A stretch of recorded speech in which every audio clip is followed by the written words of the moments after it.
Hello, Pisces, Sun, Moon, Rising, Venus signs, and cross watchers. This is your tarot and oracle reading for mid-August love. This is the first love reading I'm offering on this channel, so definitely leave me a comment down below if you want to see more videos like this. If you enjoy this, let me know. The reason I'm able to do these extra bonus readings is thanks to your guys' support of my business and leaving donations. The more you leave donations, I'm able to pay for the editing software, filming equipment, tarot cards, new things like that to give more value back into the channel. So essentially, the more you support me, the more I can support you and all of your business through my website by getting personal readings, shamanic life coaching sessions, and buying intention oils allows me to pay my bills and therefore not need to work other jobs to keep these YouTube channels floating, you know? So I just appreciate that so much, and I wanted to shout out all y'all for supporting me in that way. My dream is to, do this 100% full time and be able to offer you guys some more cool things in the future. The more financial freedom comes. So thank you so much for that. The first card out for you this month is this. It looks like this. This is from the Lover's Oracle. There's a message on the back, and the message says, "Give thanks for the blessings of love soon to come your way." Soon to come your way. Know that you deserve to be and have all that your heart truly desires. So, premonition at its finest. Love is blessing you. Some of you guys have a special relationship with nature. The nature in your area, wherever you live, like you may literally talk to the trees or the birds, or just have like a special spiritual soul connection with the plants, like either on your property or around it.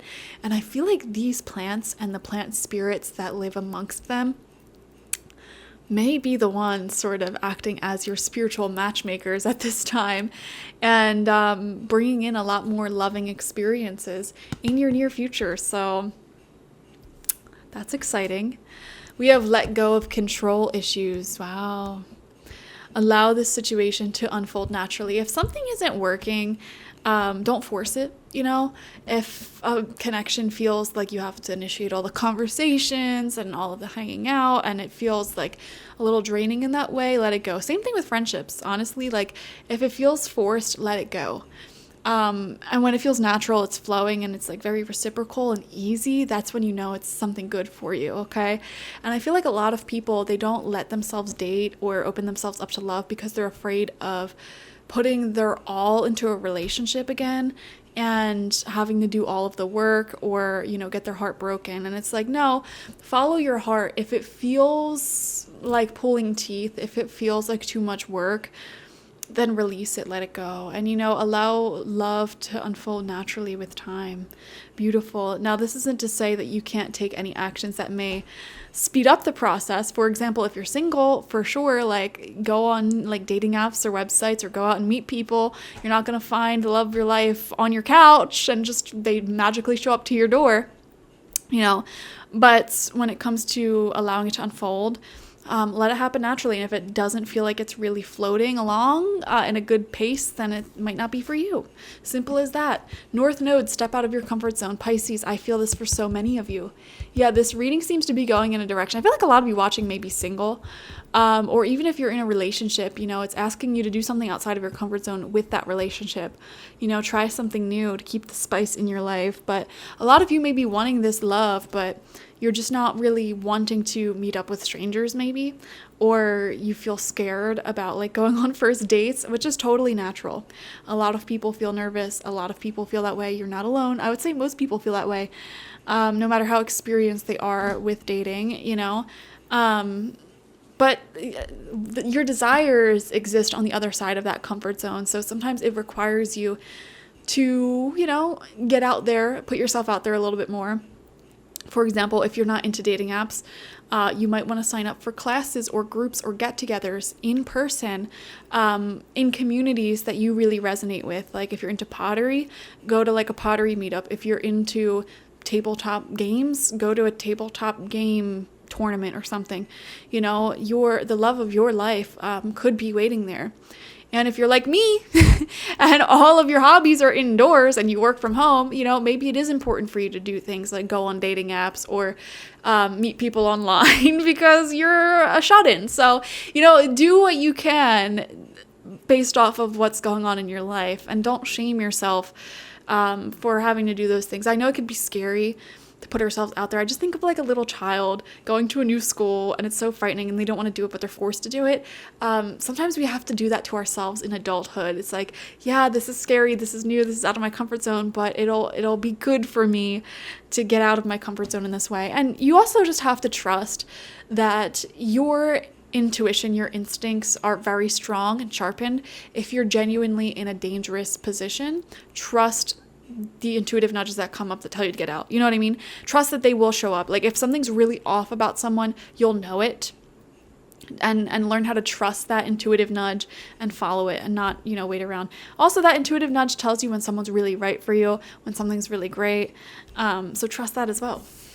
And it's that same intuitive nudge if you're in a long-term relationship, by the way, that's saying, oh, I feel like this needs a little bit more spice. Your intuition is always talking to you, always telling you what you need to do. That internal list of things that you need to get done in your head, like projects you want to finish or ideas like, oh, I should do that. That is also from your intuition trying to move you forward in life and get you to your goals, dreams, and destinations. I don't know why people procrastinate on taking action on it so much, because it's like if you really want the changes that you want in your life, you should be taking those actions that are already in your head. Like you already have all the answers. Okay.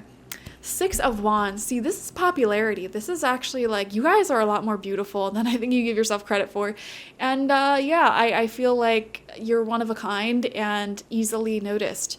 So it's not like there is a small amount of people who would be interested in you. Like, no, it's actually quite a big amount of people who would be interested in you. And yeah, a lot of things that you're really good at doing that you can make more a part of your community. 7 of Wands in reverse. Yeah, so you guys might be overly protective of your energies to the point where, and I was just explaining this to a client the other day, sometimes us spiritualists, we might do protective spells and rituals, like envisioning a ball of light protecting us from all outside energies. But what I like to do is I set the intention that this ball of light that's protecting me is repelling negative intentions and energies away from me and transmuting them and maybe sending the energy back in source energy. And the people who are loving, kind, have good intentions, really nice experiences are actually attracted to me like a magnet and are definitely allowed inside of that bubble. You know, sometimes we mess up when we're doing protective rituals like that or setting intentions of protection where we like completely put our walls up and close ourselves out to the outside world. So that may be something that might need a little bit of adjusting. Make sure you're not just like completely shutting yourself in. We have Strength in reverse. Yeah. And this is another thing, like, let's just say you've been through some trauma, some negative experiences, and you're like, okay, well, I want to heal completely before I open myself back up to love, or I focus on this relationship that I'm already in. And the thing is, like, your relationships are actually the number one place to heal for you. You know, unconditional love is the healing balm to the soul. It is one of the most powerful healing forces on this planet. And so you're never going to get to a perfect state of being where you're going to be like, okay, yeah, now I'm ready. Now I'm ready to open my heart up. Now I'm ready to focus on my partner. You know, like you're never going to get there because like, let's just say you're already in a relationship and you're like, well, I need to like get a promotion. I need to make more money before I worry about taking my partner on dates or, you know, going to therapy or resolving the issues we have. Like, no, you should be doing those things right now while also working on your goals. You know, 2 truths can happen at the same time, and it's important to live a balanced life in that way. We have the King of Coins in reverse. Yeah, I don't know why. Pisces, I feel like, I know you're not an earth sign, but I feel like for some of you, this is actually your energy where it's like, I don't know, just at home a lot. Not to call you out, maybe like at home a lot, or I don't know, just a little less willing to open yourself up to strangers. And this may be reflected back to you. For example, like you may have a pet dog or cat that is absolutely terrified of strangers and like pees themselves and hides under the bed whenever a stranger comes over. And it's like, yeah, that's reflecting your own energy back to you. So I don't know, random message, but like that energy may be showing up in your life, and that's actually a reflection of your own energy. So yeah, not to call you out, but this may be something that you want to work on a little bit, opening yourself up. And also, some of you, if you're not happy in a relationship because your partner does not want to go out, or they're acting like the shut-in, then I mean, this can be a whole different reading with whole different messages here, especially with strength in reverse. If this is someone you're dealing with that does not want to go to couples counseling and you want to go, or they don't want to go out, they don't want to focus on the relationship because they have other things going on in their life, then that's a whole nother story. Talking about it goes back to the first message, actually, why are you forcing it? It shouldn't be forced. And that's letting go of control issues, like trying to fix and change people. So I'm getting a lot of different messages, clearly, for different people watching. Some of you could be in a relationship where you want the relationship to change. The other person doesn't want to change. And it's like, let go of control issues. If they don't want to change, you're not happy, leave the relationship. Others of you are in perfectly good relationships, and you're the one that should be focusing on the connection more. And it'll resonate if it resonates. If it doesn't, it's not for you. And then there's also the single people out here who, may actually really want love, but you need to go out and talk to people to find it. I love you guys so much. We have the Seven of Swords coming out in reverse as your final card. And to me, I'm just viewing this as like self-sabotage. It's like you're doing yourself dirty. You're playing yourself with these things. It's time to step out of your comfort zone. And that's no point of stepping out of the comfort zone. It will be uncomfortable because you're doing something that you're not used to doing. Maybe you're going back out on your own. Maybe you're meeting new people, whatever it may be. Maybe you're ending an unfulfilling relationship, and being single again is uncomfortable to you right now. But it's all for your highest, greatest good, And there's a lot of love coming your way in the near future here, as we picked up on. And I think everything we talked about in this reading it's like the stepping stones to finding that great love. So thank you guys so much for joining me. Like this video, comment how it resonated down below, and subscribe to the channel if you've not already. If you want a personal reading with me one-on-one, the link to that is always in the description box, spiritpsychic.org. I also offer my intention oils there and spiritual life coaching sessions there, so check it out. If you want to leave a donation, link to that is also down below. Thank you guys. Bye-bye.